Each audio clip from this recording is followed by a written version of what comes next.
আচ্ছা, পৃথিবীতে বেঁচে থাকার জন্য সবাইকে ধনী হওয়া কি জরুরি? রাসূল আকরাম সাল্লাল্লাহু আলাইহি ওয়াসাল্লামকে এক সাহাবী এসে বলছে, ইয়া রাসূলুল্লাহ, আমার জন্য একটু দোয়া করে দেন, আল্লাহ যেন আমরা ধনী বানায় দেয়। নবীজি কোনো কথাই বললেন না, মাথা নিচু করে ফেললেন। দ্বিতীয় দিন আবার এসে বললেন, আমার জন্য একটু দোয়া করেন, আমি যেন ধনী হয়ে যাই। নবীজি কোনো কথাই বললেন না। তৃতীয় দিন আবার এসে বলছে, আমার জন্য দোয়া করেন যেন আমি ধনী হই।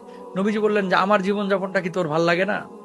ইয়া রাসূলুল্লাহ, ভালো লাগে, তারপরে আমি একটু ধনী হতে চাই, রিচ হতে চাই। আল্লাহ রাসূল দোয়া করলেন, সঙ্গে সঙ্গে দোয়া কবুল হলো।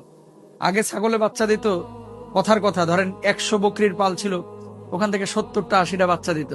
আর এখন জোড়ায় জোড়ায় বাচ্চা দেওয়া শুরু হয়েছে, এত ধনী হয়েছে। এই সাহাবী যেখানে 5 ওয়াক্ত নামাজ আগে মসজিদে এসে আদায় করতো, এখন আর মসজিদে আসে না। তার ইন্ডাস্ট্রিয়াল এরিয়ায় এসে চলে গেছে, মদিনায় আর থাকে না, অনেক দূরে চলে গেছে। সাহাবীদেরকে জিজ্ঞেস করছে, কি ব্যাপার, তারা আর মসজিদে দেখি না কেন? আল্লাহ রাসূল এখন তো বড় ব্যবসায়ী, আসার সময় পায় না, খালি জুমার দিনে আসে।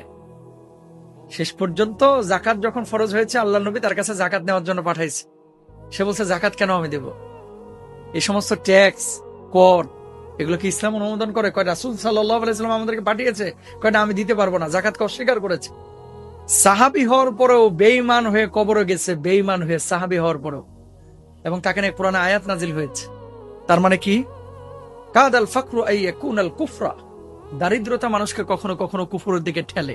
সত্য, এমন দারিদ্রতা আমরা চাই না, আবার এমন ধনীও আমরা হতে চাই না যেই ধনাঢ্যতা মানুষকে আল্লাহ থেকে বিমুখ করে দেয়।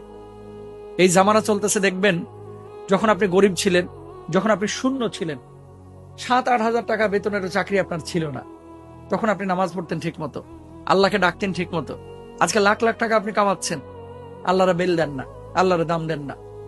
তো এমন দারিদ্রতাও আমরা চাই না, এমন ধনাঢ্যতাও আমরা চাই না যেই দারিদ্রতার কারণে কুফুরির পর্যন্ত চলে যায়, আর যেই ধনাঢ্যতার কারণে আপনার মানুষ আল্লাহকে ভুলে যায়। তাহলে কি করতে হবে? মা কল্লা কাফা খয়রুম মিম্মা কাসুরা ওয়া আলহা, যেটা অল্প অথচ প্রয়োজনে যথেষ্ট, এটার উপরে ক্ষান্ত থাকতে হবে। এবার আপনাকে একটা তথ্য দিই, মার্ক জুগারবার্গের চাইতেও আপনি ধনী হতে পারবেন, তারপরে এলন মাস্কের চাইতেও আপনি ধনী হতে পারবেন। একটা পলিসি আজকে আপনাদেরকে বলে দেব।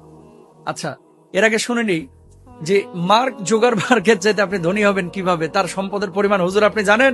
মোল্লা মানুষ, মুন্সি মানুষ, এখন হয়তো বা অনেকে এটা বলবে, আপনি জানেন তাদের সম্পদের পরিমাণ? কারণ কিছু লোক আছে, বুঝছেন, হুজুররা যাই বলুক না কেন, মনে করে হুজুররা তো এগুলো সম্পর্কে কি পড়াশোনা আছে, জানাশোনা আছে। একটা কথা বলি, আমার কথা না, রাসূল সাল্লাল্লাহু আলাইহি ওয়াসাল্লাম নিজের কথা। হাদিসটা পরে বলতেছি, আগে সম্পদের পরিমাণটা জেনে নিই। মার্ক জুগারবার্গের সম্পদের পরিমাণ হচ্ছে $170 বিলিয়ন। আচ্ছা, তারপরে জেফ বেজোসের $194 বিলিয়ন। তারপর হচ্ছে ইলন মাস্কের হচ্ছে